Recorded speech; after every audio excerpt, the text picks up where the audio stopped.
శ్రీవారిని పలువురు ప్రముఖులు దర్శించి మొక్కులు చెల్లించుకున్నారు. తిరుమల శ్రీవారి నైవేద్య విరామ సమయంలో చిరంజీవి చిన్న కూతురు శ్రీజ, సినీ నటి Divi, Gummanuru Jayaram, Vizianagaram MP Kalisetti Appalanaidu, ex MLC Babu Rajendra Prasad దర్శించుకున్నారు.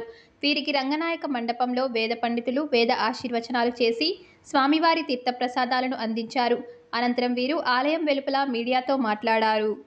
5 కోట్ల ఆంధ్రులు ఏ నమ్మకంతో అయితే ఎన్డీఏ కూటమి చంద్రబాబు నాయుడు గారికి ముఖ్యమంత్రి చేసి ఆశీర్వదించారో ఆయనకి ఆరోగ్యాలు ఉండాలి, రాష్ట్రం బాగుండాలి, రాష్ట్రం కోసం వారు పడుతున్న తపన విజయవంతం అవ్వాలని సోమవారం కోరుకున్నాను.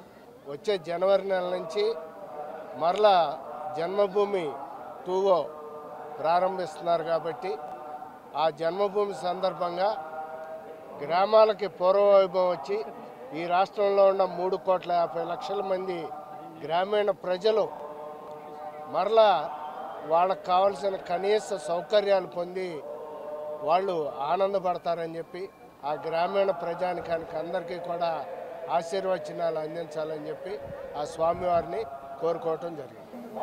మా బావమరిదైన ఎర్రస్వామి వారి పుట్టినరోజు సందర్భంగా వారి కుటుంబ సమేతంగా దర్శనానికి రావడం జరిగింది. అన్ని విధాలుగా రాష్ట్రంలో కూడా వర్షాలు మంచి ఎక్కడో రైతన్నలు కూడా మంచి వర్షాలు వచ్చి పాడి పంటలు కూడా బాగున్నాయి. అదేవిధంగా 5 కోట్ల ప్రజలకు కూడా బాగుండాలి.